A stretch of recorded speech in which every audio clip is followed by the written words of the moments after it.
Hey YouTube, Hella Bella here. I'm here with my friend and mentor and someone that I look up to very much in the fitness community, Miss Suanna Ray.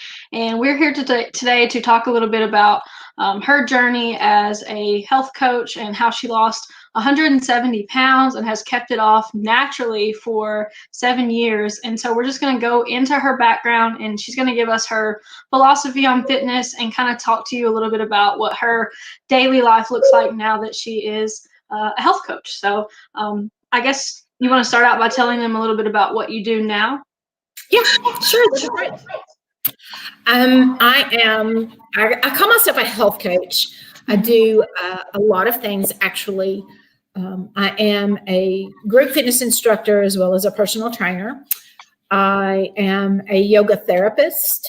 I am also a nutrition coach, and I have a specialty. My specialty with nutrition is in weight loss. My specialty with fitness is mostly seniors. I work a lot with seniors and yoga, the yoga therapist. There's a lot of little specialties all in there. Mm-hmm. And several years in the making. That's cool. Are you do you work with people in their homes or at the gym or? Both. I actually do online as well. I have my nutrition program is actually based online. I do fully online stuff. I do hybrid stuff where the nutrition part is online and the fitness stuff is in person. We do the whole thing online. And I even have just an accountability program where sometimes people already have a plan in place. They just need that little extra oomph to where they know somebody's going to call them out and say, hey, have you done this or whatnot? So there's a whole lot of, little things that I do that are a lot of fun because it keeps it interesting because it's something different. So I'm very versatile. I go to some people's homes. Some people come to my home, and I also work in a gym and a yoga studio.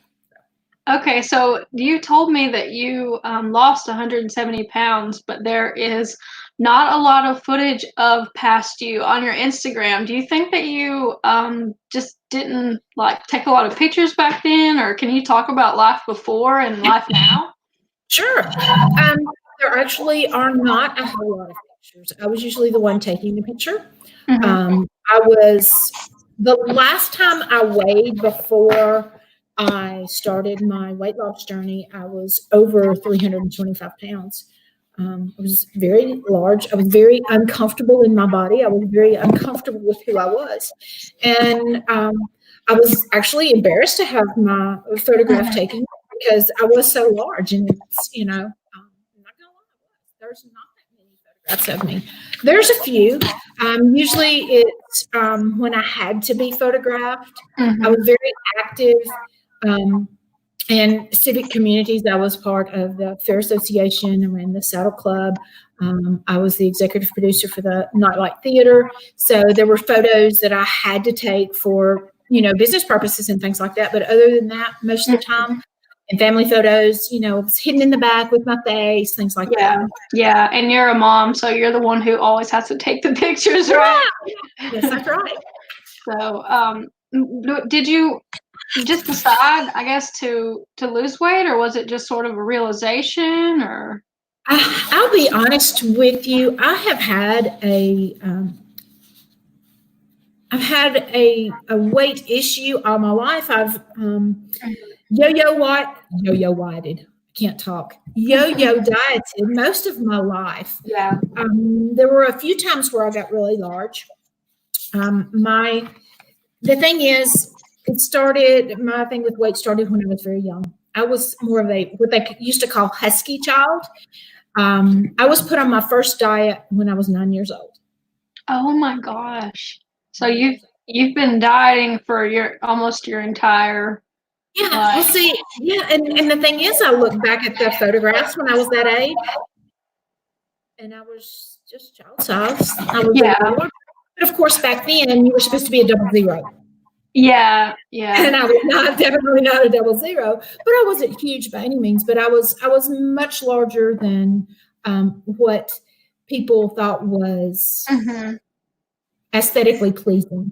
So I've been, on and off diets all my life since I was. Yeah. And now, I guess, do you consider yourself to be on a diet, or is it just how you eat now that you changed your life? It's I have changed the way I eat. There are no restrictions. I don't restrict myself for anything. I do have some things that I abstain from for the most part, because I still at times, when I am not as mindful, that I struggle with overeating them if I'm not very mindful. So I usually don't keep them in the house, and I work. If I want it, I'll go get a serving, or I'll keep individual servings so that I can. I like exposure therapy when it comes to food, so that you can learn to be mindful. But it's a practice. It's something I've been doing for 7 years. I mean, 7 years. It's some of it I'm still there. It's always a practice. But Can you explain that a little bit more? Exposure therapy, for people who don't really know what you're talking about. Yeah. For example, one of the things that I struggle with overeating really well, and it's actually very common for a lot of people, is peanut butter. Most people think peanut butter is a great source of protein. It's not. It's a great source of fat. But peanut butter, a tablespoon of peanut butter, is actually way less than people think it is if you measure it out. It's, 13, 14, anyway, however many it is. It's not very much. And peanut butter is so good. It's so creamy. You just lick it from the spoon. And so I can sit there and spoon it out of a jar. I'm not a bread eater, so I don't eat a lot of bread. So I would just lick it or spoon it out of a jar, or take a celery stick or whatever I would want to, crackers or whatnot, and just eat it. And I would overeat it. It's really easy to overeat. So I would get like the little cups. Oh, yeah, those little packs. Those little packs, or the Justin nut butters. Those are great. Those are 2 tablespoons. I love those. Yeah, those are delicious. And you think about it, when you open those, it's not a whole lot. Yeah. So it's really dense. To it. Huh? It's really calorically dense, like a small little packet's got like almost 200 calories in it. So 2 tablespoons of peanut butter, which usually ends up being around 30 grams, is anywhere from 170 to 180 calories, 6 to 7 grams of protein, and 14 to 16 grams of fat, depending on which brand it is. So, yeah. Wow. So exposure therapy is when you expose yourself to it a little bit at a time. You learn what your proper portion is, and that's why I buy the little individual packs, so I know how much. And that way I can eyeball it better, and I can stop myself. I can say, okay, this was how much I need to eat.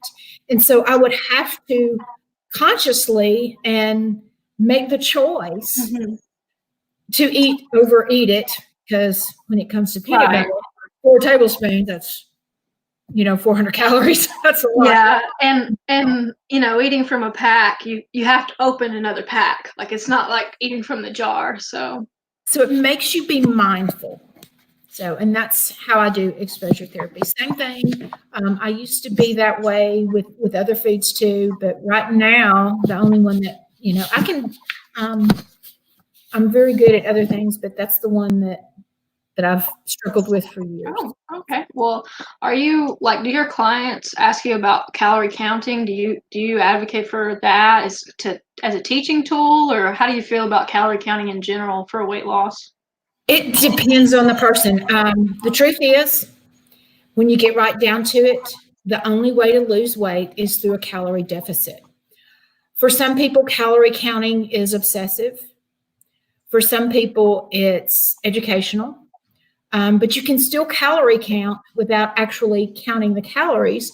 You can do portion sizes using your hands, or you can do the plates. I help people learn how to calorie count in all 3 ways: with the actual counting the calories, with using their hand for portion sizes, or with using your plates. And I have different tools to help people with that. Depends on your person. You have to know who you are.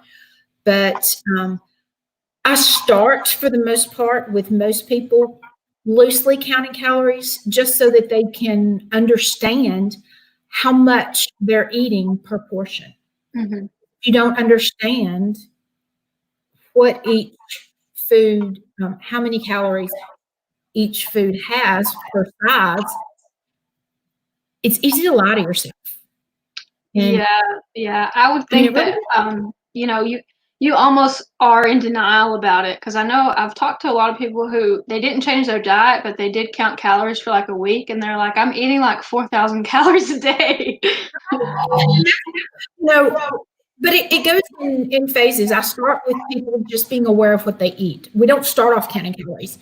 We start off just keeping a food log of what you eat. Every single thing, every piece of gum, every sip of coffee, every taste when you taste the food. And it's people don't realize every single bite you put in your mouth has calories, and every calorie counts, because ultimately the only way to lose weight is to be in a calorie deficit. Gotcha. Cool. There's other factors, but when you get right down to it, that's the nitty gritty of it. Right. And that's how I've lost weight and gained weight, lost weight, gained weight. So, what do you have to say for someone like that who seems to not ever come out of that cycle? I mean, this has probably been a 10-year cycle for me of losing, gaining, losing, gaining. I'm going to tell you that what you're probably doing, and I don't know, yeah, you're likely doing, because we haven't discussed this, is you're probably restricting yourself in a way, in some way, shape, form, or fashion that you may not realize. Because if it was a sustainable diet for you, you would still be doing it. You have to find something that you're gonna be able to do forever. And that's the only way you can do that. For some people, that means they have to abstain from certain foods. Mm-hmm. They know it's going to trigger them to eat more. For some people, that means just being, very mindful of each individual portion of each different food. Because I don't know if you, I do a lot of food posts on my Instagram. People want to know what I eat. Mm-hmm. I put the good food I eat out there. I put out the food that does not necessarily help me move towards my goals, but I'm also very mindful of it. Ice cream, cookies, cake eater, but a lot of saltines. That is my weakness. But cookies and ice cream. Well, not non-dairy ice cream, because I am dairy. But things like that, I put all that out there as well. Pizza. I love rice. I absolutely have no food restrictions other than what I choose not to eat. Mm-hmm. Right. I think I might have just developed some kind of not an eating disorder, but disordered eating. And yes, I think that happens a lot when people count calories, because that was how I lost 50 pounds, was counting calories, but it became obsessive. Yes. And I was like counting every single gram, and, felt like I couldn't go to a restaurant. I couldn't go hang out with friends. Like I couldn't drink. I was just like, well, I'm just not going to do this anymore. And then all the weight's back. So it's like, that was not, it was like both ends of the spectrum. Right. And that's why why the plate and the hand come in handy, so that you can count the calories without actually having to weigh and measure everything. Like I said, I encourage people to learn to weigh and measure so that they can eyeball portion sizes. So when they do go out, they can. But it's not something I recommend somebody to do forever. Mm-hmm. So, well, when you were losing weight, did you have a mentor, or did you figure this stuff out on your own? Yeah, I did it all on my own. I started with MyFitnessPal. It's changed a whole lot since then. A whole lot. But that's where I started. My main thing, though, and I'm not going to lie, it was easier for me because I stopped eating at a concession stand. My youngest one finally graduated from high school. We were eating out usually 5 nights a week, usually at a concession stand. My kids were junior fair board. They were in the junior livestock. We did the horse show circuit. We ran the saddle club in the town we were in, nightlight theater. They were on the tennis team, soccer team, cheerleader. Oh my gosh. So we were all, always somewhere doing something. And while there were better options, I could have eaten better there. I didn't. But when I stopped eating at a concession stand every night, or when we were eating at the concession stand, I was more mindful of what I did. I did the little things. I did not overhaul my diet at all. Gotcha. So sustainable changes, like small things, one thing at a time. Yes. Here's what I like to tell people.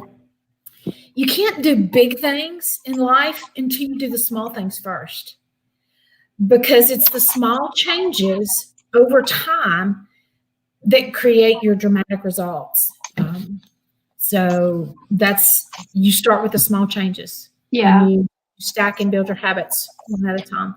Yeah, I'm really big on habits. I think if you develop a habit, you don't have to make the choice every day. It's not like, am I going to work out? It's like, well, when am I going to work out and how, but not, am I going to? So that's sort of something that I felt like it was useful, was getting into a habit of something. Behavior, and that is my specialty, is behavior change. So. Wow. So do you have a lot of insights about the psychology of weight loss? Do you feel like people have to get to a certain crossroad in their life when they are essentially ready to make the change? I didn't consciously decision to do that. Some people do. A lot of times, and this is not in any case always, but most of the time, the weight people are holding on to is due to some sort of trauma from their past. You hold the weight on to actually cushion you from some sort of emotion, because food is way more than just fuel for your body. I know a lot of people like to say, think of food as fuel. Food is more than that. Food is comfort. Food is family. Food is all sorts of things. And a lot of times, it's a, and I don't want to say comfort, but it moves from comfort into indulgence, into overindulgence, into self-sabotage. Again, a lot of times it's, you start the weight from dealing with trauma as some sort of coping mechanism, but then it moves on because it becomes a habit or a ritual that you can from. Yeah, I can certainly identify with that, because I think that's what I got depressed, and then I was like, okay, we're going downhill now. It wasn't, I think back on, okay, what did I feel like when I was at a healthy weight, and I was really happy. So I'm like, well, what happened? What is the switch that happened? And so I can look back on events in my life and be like, well, this is the year that you gained 15 pounds. And this is the year that you gained another 15 pounds. And so I think that's really true, is that it's almost a coping skill for a lot of people to, if I'm bigger, then I can shield myself from what's actually happening. Yes. It's a cushion. It is definitely a cushion. And that's where I have behavior awareness worksheets to help people work through this, so that they can find out, where did this stem from. A lot of my clients struggle with binge eating, or even drinking, or some sort of other coping mechanism. It's not always food. And we have these behavior awareness worksheets that, okay, you did this. What time was it when you did this? What were you doing right then? What were you thinking? What were you feeling? What happened 30 minutes before that, an hour before that, 2 hours? And you go back far enough, and you become mindful and aware, and you say, oh, fuck, I know what happened. That what happened. And I just kind of let it slide, because this was going on until it hit my mind later on. And then it was like, so there is some trigger there. You just have to pinpoint what it was. I think that makes a lot of sense, because a lot of the people that I know that are binge eaters are only binge eating at night, and that's the time when everyone is all the feelings are creeping in, and you're at home alone usually. A lot of times, if people are already on a weight loss journey, the binge at night happens because they've restricted themselves so much during the day as well. Oh, So that's it's a twofold thing. Like, I've been so good all day. I just can't handle it anymore. I've got to have this. I've got to have that. And then on top of that, they had something stressful happen. And so it's a double whammy and you go, you know. Mhm. Yeah, that's tough. When did you, I guess, decide to get into the coaching side of things? Because you are really, I mean, you do a lot right now. Tell everyone what you do just today, your classes that you taught today. Oh, well, today's my light day. I Oh, here we go. It is. This is my last. Not really. Well, first thing in the mornings, I usually get a little cardio warm up and a strength move in, and then I teach a Metcon class first thing in the morning at 5:15. It's a 20-minute class. Everybody has the workouts. We get it done. We get in. We get out. We ask questions. We have to take a couple of minutes for that. So about 30 minutes, and that's from 5:15 to 5:45. And then let's see, today, right now with the COVID-19 thing coming, something I have been doing for the last 3 weeks for anybody and everybody, both on Instagram and Facebook too as well. I'll do a mini movement challenge 3 times a day, one at 10, one at 12:30, and one at 3. I also led a yoga class this morning on Facebook Live, gentle yoga, for about 45 minutes.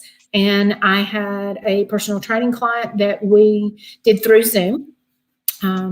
She was coming to my house before this happened, and she is an at-risk person. So, and she already had weights. So we just do everything via Zoom now. So I've done my 5:15 class. I've had a client, I've had a yoga class, and I've done 2 of the mini movement challenges. Whoa. So you have you have another movement challenge to go. Do you want to tell people what you do in the movement challenge? Sure. It's just super simple. It's just getting up and moving around. I encourage people, if they're in a place where they can, to get outside and just walk for 5 minutes. Most of us are now, if we're, sheltering at home or sheltering in place, whatever, we're sitting more than we were before, or not getting up as much. Maybe you're feeling depressed. So it's just basic movements, not like super exercise. You can get your heart rate up. I usually give modifications. It's just moving your joints around, boosts your feel-good endorphins. So yeah, we were talking earlier is that a lot of people are kind of depressed right now. Like they're at home, their jobs and futures are uncertain. So, what better way to cope with that than to work out? That it is. It's a great. It is a great mood booster. It really is. Cool. So you have the yoga thing, and then you have. Do you teach any other classes, like just weightlifting classes, or what do you do that is in person right now? Well, everything in person right now is yeah. But yes, I do strength training. I teach people. We start out, depending on what their history is with any kind of strength training. We start with body weight moves, some dumbbells. I do TRX, but I do basic strength to begin with. We learn your basic movement patterns first, and learn how to move efficiently. Of course, I incorporate a lot of yoga in with a lot of it. Most people don't realize a lot of the moves that they do in the gym actually came from yoga. Yeah, yoga is like really gaining popularity right now, and that's something that I have not got into. Do you have tips for beginner yoga that people who, I don't know, I think it might be a mindset thing for me because I can't slow down, and I think that might be the exact reason why I need to do yoga. It is. Let me tell you something. It's actually hilarious. The first time I ever did yoga, I had never done yoga at all before. I wanted to start yoga because I had gotten so stiff from weightlifting that I knew I needed to get some of my flexibility back. The yoga class that I took was a gentle yoga class. At the end of the class, she says, "Okay, we're going to Shavasana." And, and I was like, what the fuck is Shavasana? I ain't never heard that word before. Anyway, it's when you lay down and you're quiet and you're stuck with whatever's going on here in your mind. Girl, I was bawling. I was like, get me the hell out of here. Oh my God. I can't stand this. I was bawling and squalling in Shavasana. It took me a long time to be able to focus and relax, because that's not something I'm very good at, is relaxing. And that's powerful. I guess that's why they call it yoga practice, right? It's always a practice, always. Yeah. That's tough. I've heard a lot of people crying in yoga. I think that's pretty common. Well, what we don't realize is our joints hold emotions. And a lot of the asanas, which is poses in yoga, are geared towards releasing all the different areas of tension and emotions in your joints. And that's why there is so much of a release, because that's exactly what it is a release. A lot of people get really sore the first few times after they do yoga. They'll say, "I found muscles I never had before," and they're seasoned gym goers. And it's because they're releasing some of that tension that they've had in their bodies. That's insane that you went from never trying yoga ever to now you are teaching yoga. Girl, it is. It's crazy. I fell in love. I never, ever, ever would have guessed I would have become a yoga teacher. My teacher that I had taken the class from, she told me, I was already a group fitness instructor, and she's like, "You need to get your yoga teacher certificate." And I said, I don't know enough about it. I haven't been taking yoga but for a year. I don't know enough about it. And she goes, "Oh, that's why you take the training, and so you'll learn." Duh. Yeah. I was very insecure because, again, very tight, very stiff. But it was fascinated me. And then just a few months later, after she had put that little nugget in my head, we ended up moving here to North Alabama. And I found Shoals Yoga and another teacher, Josh Bretherick, and began learning from both of them. Oh my gosh, the stuff that I learned. And then Shoals had a yoga teacher training, and I was like, jump on it, because I just wanted more information for myself. Not that I wanted to teach. I had absolutely no intention of teaching. And then by the time I finished that training, it was like, how can I not share this with everybody? It is so powerful.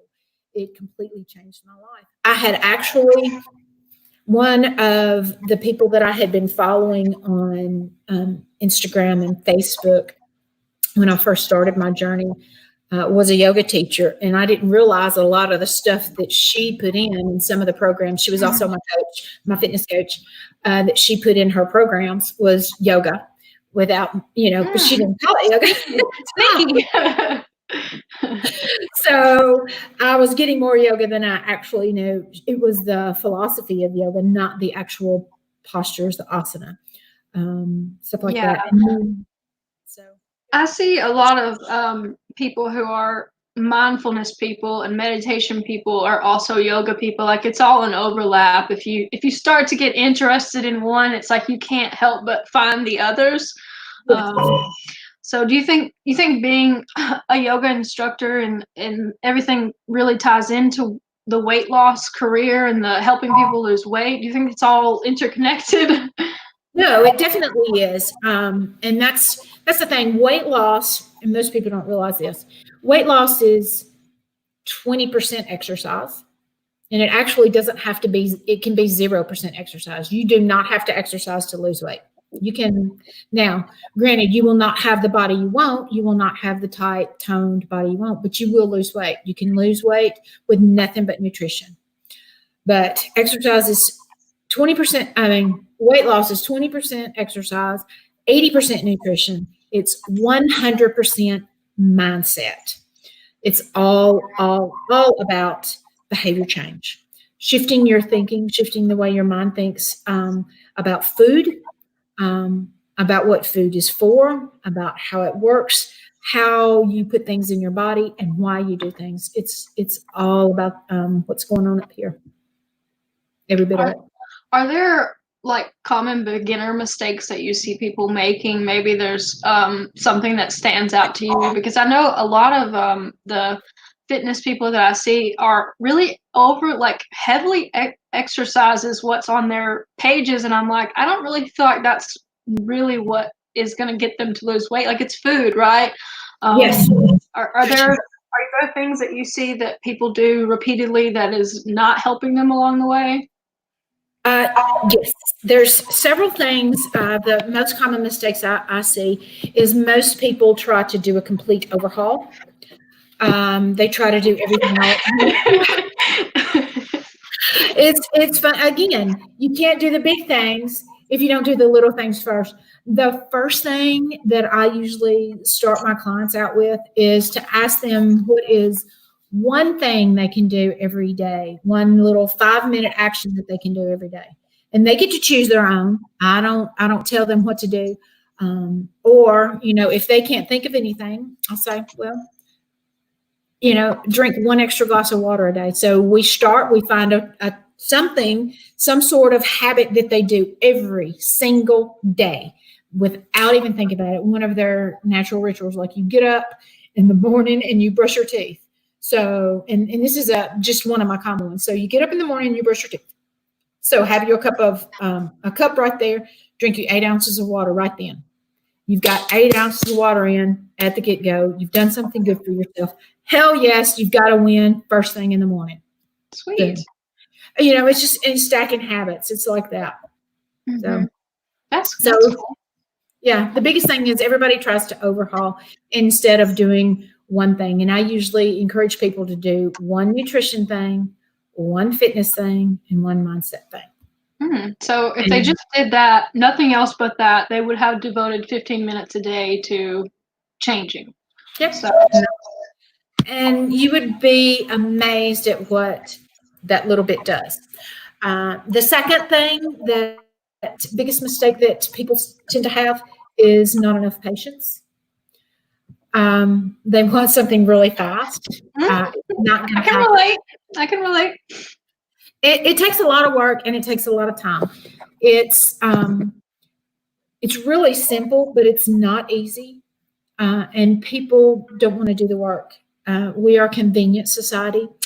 We want to take a pill. We want to have a drink. We want an exercise to get rid of it. We want a wrap. We want to cleanse. We want a detox. We want something.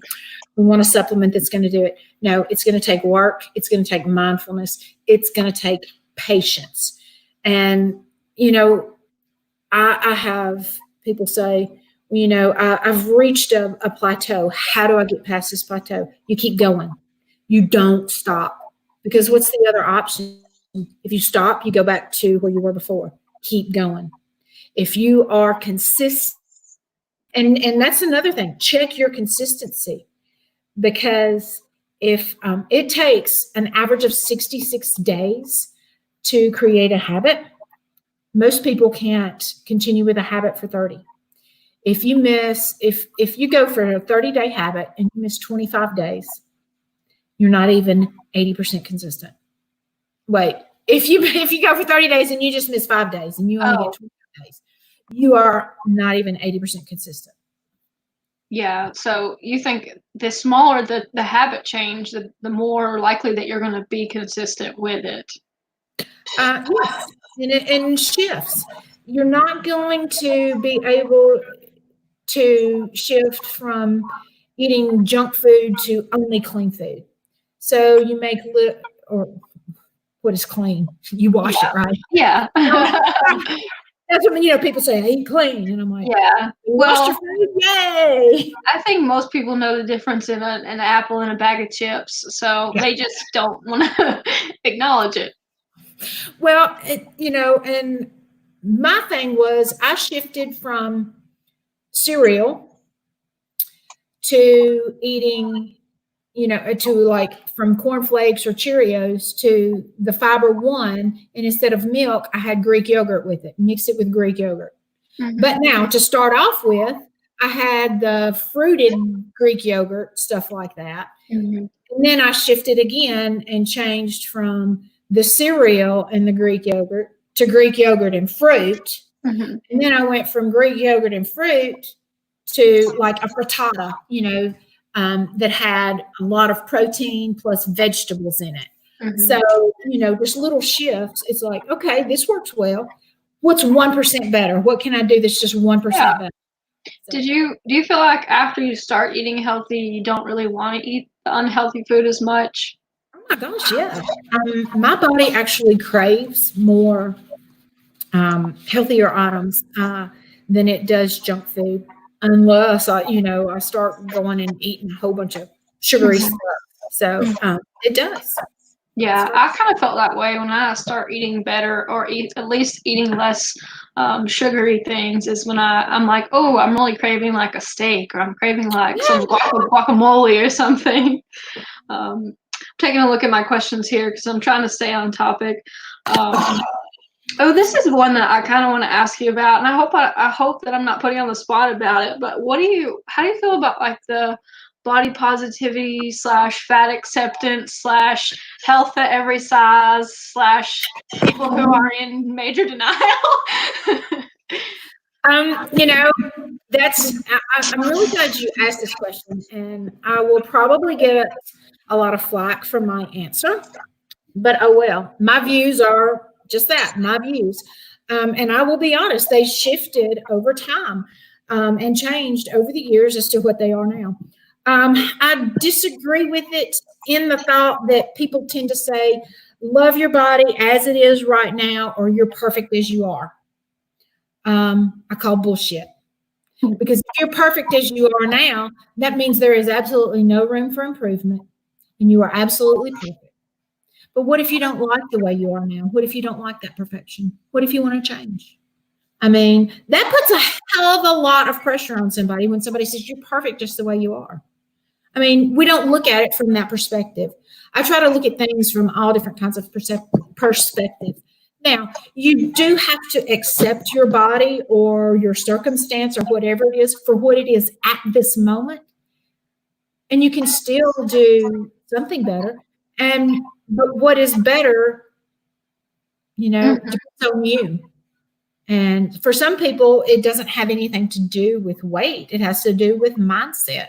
For some people, it has to do with health markers. For some people, it has to do with, I just want to feel better. I could care less what my weight is. So in that aspect, no, I don't think you should accept the way you are right now because you are great. Don't get me wrong. Everybody's great just the way they are. You are the way you are for a reason from the lessons you've learned. But there's always more to learn. And there's always more and better. We can always do 1% better. But you've got to decide what that is for yourself. Um, you know, because again, if you're perfect the way you are, you've reached the pinnacle. There's nowhere else to go. And I Yeah, don't think any of us ever reach that. And we don't think about that. But when you do, you think, oh, I don't think there's anybody who can't, have improvement. So, and yeah. And as a formerly obese person, and I was morbidly obese, when I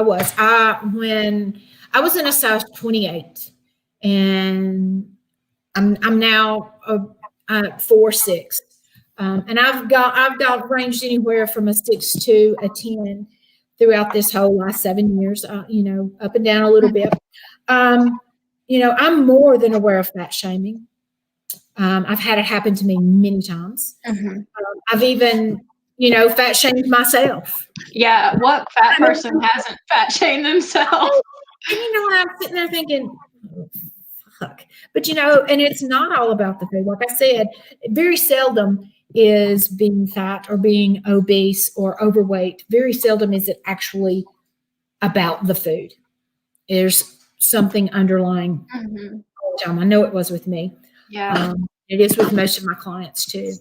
Well, So and I feel like a lot of people look at fat people as like weak-willed or like a moral failing or something, and I hate that connotation. Like, okay, she just won't put down the fork. Like, there's a lot of people who think that who have been fit or skinny their whole lives who don't understand what it's like to constantly struggle around food and constantly worry about, I'm gaining, I'm losing. So, And what's really funny though, Bella, is that a lot of times they are too, but it's on a different scale. They don't get it, or a lot of times, not most, but a lot of people. And I'm going to tell you, most fitness people actually struggle with body image because they feel like they have to be perfect. So they're always looking for not all of them. Some people have worked their way through it. Feeling like they need to be always ripped, or they have to look a certain way, or they have to do a certain way. And health comes in all different sizes, and we all come with what we have to the table. We all have something to share with somebody. The knowledge that we have is going to help somebody else who is not at the level we are now. So we can always help the next person. There's always more to learn. Yeah. I love it.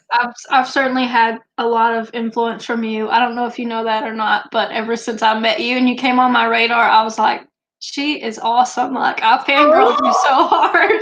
Thank you. That is so cool. Yeah, and I know a lot of people probably feel the same way. I mean, it takes a lot to be so vulnerable with people. Do you feel like you being authentic really helps, like, you get clients? Do you think that they are attracted to you? I think that's the only way we can be if we want to be a good coach at anything, is to be just freaking honest. That's kind of my philosophy is that we have, I have several rules that I live by. And these are things that I write in my journal every single morning. One is be kind. Actually, I say don't be a dick, but be kind sounds nicer. Got it. Love everybody. Be honest always, but look to number one. Be honest, but still be kind. Don't take things personal, no matter what anybody says. It's ultimately about them. You have to deal with you. So don't take anything personal. I don't assume anything. No, ask, find out for sure. Do your best, no matter what. As long as you do your best at any time, at that exact moment, that's all anybody can ever ask of you. And, do what makes you proud. And stop and think about it. If you do what makes you proud, you're doing your best. Yeah. That's amazing. And I think just the whole mindset of you being authentically you, like, everybody has good days, bad days, not feeling it days. There's a lot to be said for that, to just, keep on the course, remain consistent. What do you think are things that people can do to keep consistent? You mentioned the habits. Is there things that you do? Like, do you have a step goal or anything like that? Yes, I actually do. I have several. I have what I call my triple Ds, which are my daily dietary duties that I do for my health and fitness. For nutrition wise, one is that I always eat 2 of my meals a day are from the 5 S's, which is something I learned from one of my nutrition coaches. It's either a scramble, an egg scramble, a stir fry, a vegetable and protein stir fry, fibrous veggies, a soup, a broth-based soup, scrambles, stir fry. Crap, I can't think of it. And shakes. I'm not a shake person. I like to eat my food. Soup, salad, scramble, stir fry, and shake. It was salad. That was the last one. You know me. I love my big ass salads. How could I forget that? Yeah. BAS. Yeah. So 2 meals a day come from one of those 5. I think that's pretty easy for someone to follow. That's one of my non-negotiables every day. The Mhm. third meal of the day is a combination of one of those five plus some starch. And I usually have my starch at the end of the day because it helps me sleep. I struggle with sleep. Um, and that's another one of my daily dietary duties is to Mm. make sure, and this is every day. And a lot of people don't like this, and they resist it. I go to bed and wake up the same time every day, 7 days a week. Work, no work, nothing. It keeps my circadian rhythm, um, regulated. It helps me go to sleep better because my body is not wondering. Because I do struggle with sleep. I try to average 7 hours, and I'm struggling to get 7 hours a night most nights. But that is, for me, that's good because for years I was averaging 4.5 to 5 hours of sleep a night until about 3 years ago. It's taken me about 3 years to move from 4.5 hours to 7. Gotcha. So that's one. And another one is to try to do 10 to 12,000 steps a day. And that's slow walking. That's not power walking of any kind, because walking to me is movement. It is not it can be exercise if you're doing the power walking and stuff, but walking is movement. It's one of the only things you can do that does not increase your appetite. If you just do slow walking. Yes. Yeah, it's called NEAT. It is, so it's non-exercise activity thermogenesis. And when you think about it, if you're going to spend even 30 minutes to an hour working out in the gym, you may expend a few hundred calories. But if you'll spend an hour out in nature every day, walking, moving, and it doesn't have to be out walking. It can be doing stuff around the house, your everyday activities, just getting up and moving. Like if you'll do that 5-minute mini movement challenge, that's 15 minutes that you got that you wouldn't do. Everybody can stop and take 5 minutes to get up and move around. And they do. We just, they take 5 minutes throughout their day to stop and do something. Yeah. So you actually can expend more calories doing movement over the week than you would during exercise if you only exercise 2 or 3 times a week. Gotcha. So you have that's actually a really good tip because I think that when I put a lot of pressure on myself to work out, I feel like I overthink it, and then also when I work out, I sometimes get ravenously hungry. Yeah. And walking, and when I say walking, I mean walking like how you would walk your dog. You know how dogs are going to stop, they're going to smell everything, and they're enjoying their walk, right? You should too. Get outside, enjoy the nature, look at what's going on. It's a big stress reliever. For most women, stress is one of the main causes of not being able to lose weight. And so the more we can reduce stress, the better it is. I call this, and this is one of the things that I also learned from my teacher, and why some of my triple D's, my dietary, daily dietary duties, are what they are because it helps keep my sleep, my mood, my hunger, and my energy and my cravings in check. Sleep is one of the biggest things to help keep your cravings in check if you sleep well. Because when you lose sleep, it's one of everything. Sleep is for your mood. I mean, think about it. When you don't get a good night's sleep, you're bitchy, right? Yeah, the rest of your day just goes not so great when you don't sleep well. When you don't sleep well, you don't have good energy. Your cravings are usually through the roof. Very true. Yeah. And you're hungry because and you're not really physically hungry. There's a difference between head hunger and physical hunger. And you're usually head hungry when you miss out on sleep. Can you explain how you work in mindfulness with your eating? You talked a little bit earlier about the mindful portions, but I mean just eating in general, like sitting down to have a meal. Do you do anything that you think is different than what most people do? Yes. One of the things that I like to do is put the fork down. Most of us, I'm serious. And I started out having to use a timer. And there is a timer. I used an app on my phone that would say, okay, you get 15 seconds. Don't take a bite. And I started out at 15 seconds. Most of us will spoon or fork up something, put it in our mouth, chew. And while we're chewing, we're spooning another one up. And we've got that spoon right here waiting for us. Don't finish chewing that food. So take your bite, put your fork down, chew your food. Take the fork down. And it's not so simple. No, I'm laughing because I know how I eat right now. I basically inhale food, and I'm really, really bad about eating my meals in a hurry or while standing up or in the car. And I'm like, oh God, that was not good. Like, it's not good at all.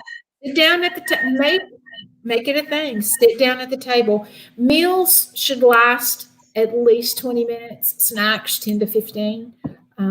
And again, that's something that's a practice.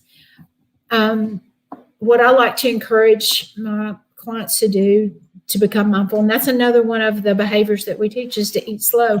And I have lots of different ways to help them. That's just one of my favorites, is to put the fork down between bites. Another one is to take a break in the middle of your meal. So what you'll do is you'll split your food in half. And then once you've eaten that half of the plate, stop for 2 minutes. Just sit there. Right? I'm getting anxious just thinking about this. And it is. And you're thinking, but you're not eating. And you're like, a lot of times I don't eat the rest of it. I was about to say, I think I would want to be done after that. I really do. Yeah. I think that would be like, all right, well, I've had my fill of that. That's crazy. That's a small that's another good habit change people can do. Like, just eat some, eat some and then put it away and then think about it for a second. That's one of the things I work with clients when they go out is to, when their food comes out, ask for a to-go box and split it in half, put half of it in the to-go box. That way it's out of sight, out of mind, because 90% of the time, the portions that are given at most restaurants are double what we really need anyway, unless it's actually a healthy item or what they call weight loss. Some places have smaller portions for health conscious or weight conscious or whatever they want to call it. So right. I know a lot of places are even triple what a normal calorie meal could be. So it's really hard to even go out to eat and find a place that like you feel like you can get something somewhat healthy. Are there food rules that you kind of see that you don't like, that people like, especially trainers and such, they'll tell people, well, don't eat this or don't eat that or don't eat before this time of day or after that? Does that get on your nerves? No, it doesn't, because it's where they are at the moment. Here's the thing. You're so zen. You're so zen. You're so zen. Well, it is. It's where we are at the moment. Most of the time, if you're open-minded, your opinion will change if you get different information and you process it. So unless they know anything different, that's what they were taught. We all do what we're taught, and that may be what they're taught. Their teachers may not have known any better either. So I don't ever, and I'm not the diet police. I'm not the trainer police. I'm not the yoga police. Yeah. It's just like, I'd love to hear, where you come with that. And I'm open minded with anybody. And that's just where they are. Their views may be different than mine, but their experience is also different than mine as well. So, gotcha. And I try to meet my clients where they're at, not where I think they should be, because again, it's about them. It's not about me. My journey was my journey. Well, their journey is theirs. I'm there to walk beside them while they have that. You might be in a small group of trainers who are not thinking about themselves.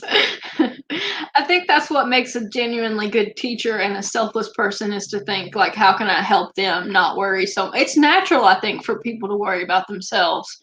I certainly do a lot, but I'm also in my 20s. So I feel like as you go through life, you start thinking about like, how can I become a mentor? How can I help somebody else, with something that I have struggled with? Well, I'll be honest with you. The best thing you can do is take care of yourself first. I do that. It's not do for years, and that's what really changed my life, is when I started focusing on me and not compromising my health and my values to worry about what someone else needed or what someone else thought. And when I take care of myself, I have plenty to give others, and then I can focus on them. So that's awesome. Mario asks, does Suanna have a YouTube channel? Yes, I do. I have just started it. I've, vaguely put a little bit of stuff on it. It's Suanna Jeter. G is in girl, Eater. Okay, cool. Well, everyone will have to check that out. I'll leave a link to it in the description for this video so people can find you. Now that COVID-19 is happening, I'm sure there would be a welcome to have any kind of online resource that they can use. I've got some yoga shorts on there, short practices. I've got a couple of meditations, some breathing exercises on there. I've got a few quick workouts, some body weight workouts. I've got some dumbbell workouts. Not a whole lot. Again, I've just started uploading some stuff. I've got a couple of my little 5-minute movements uploaded. And again, I don't edit anything. You get me as I am. I don't filter anything, least of all my mouth. But yeah.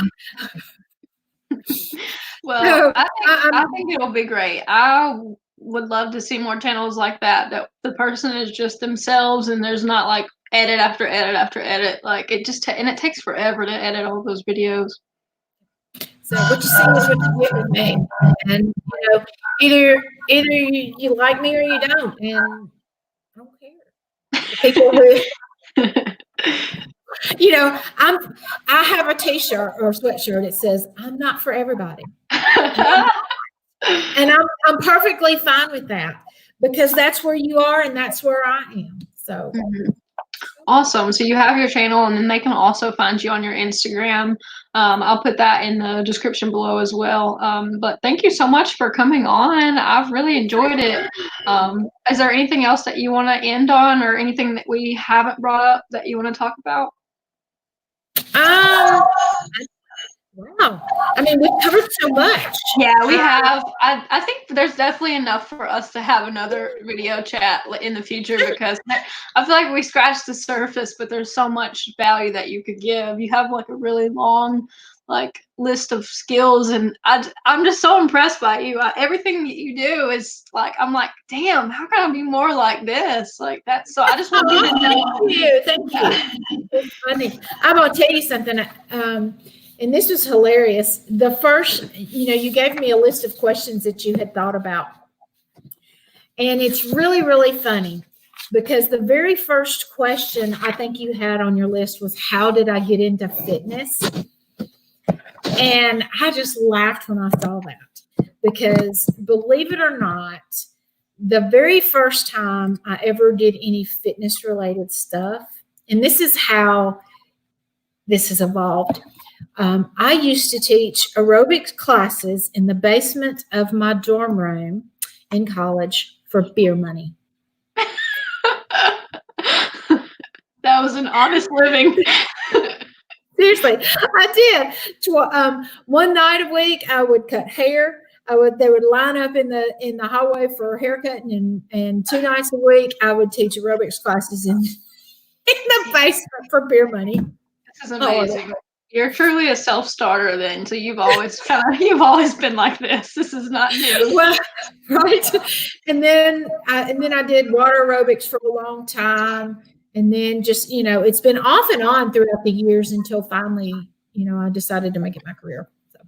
That's awesome. Well, cool. Well, I think I'm going to end on that note because that's a great story. Maybe we should have you back on because this has been so fun. Yeah, I'm gonna let you get back to it. I know you're gonna do your movement challenge. Yeah, make sure you come join me. All right, take care. See you, girl.